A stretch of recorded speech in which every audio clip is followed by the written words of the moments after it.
Ribuan warga Jepang berunjuk rasa di luar kantor Perdana Menteri Sanae Takaichi di Tokyo pada Jumat malam 21 November 2025. Para demonstran menuntut Sanae Takaichi untuk mencabut pernyataan provokatifnya mengenai Taiwan yang memicu ketegangan diplomatik dengan Cina.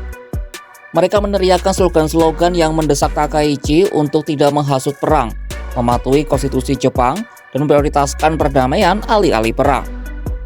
Salah seorang demonstran menuding Sanaichi ingin menyeret Jepang kembali ke arah militerisme.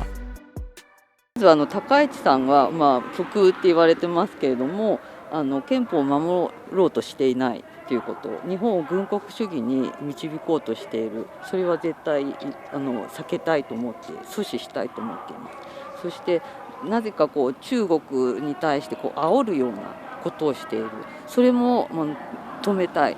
で、高市さんだけじゃなくて閣僚も乗っかってきちゃっている、それがとても恐ろしいことだと思っています。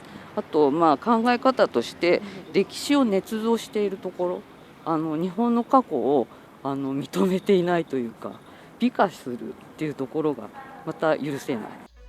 Aksi unjuk rasa ini digelar sebagai tanggapan atas pernyataan Takaichi dalam sidang parlemen Jepang awal November lalu.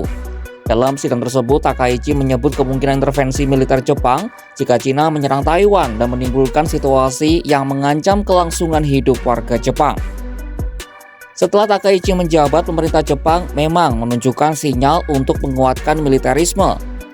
Tokyo terus berusaha untuk menaikkan anggaran pertahanan, mewacanakan pembangunan kapal selam bertenaga nuklir, bahkan mempertimbangkan untuk memeriksa kembali 3 prinsip non-nuklir.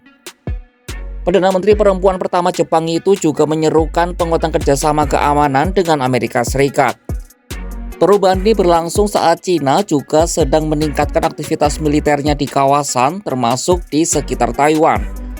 Sebagian analis menilai Beijing ingin menekan Takaichi sejak awal masa jabatannya agar lebih berhati-hati dalam mendorong agenda terkait pertahanan.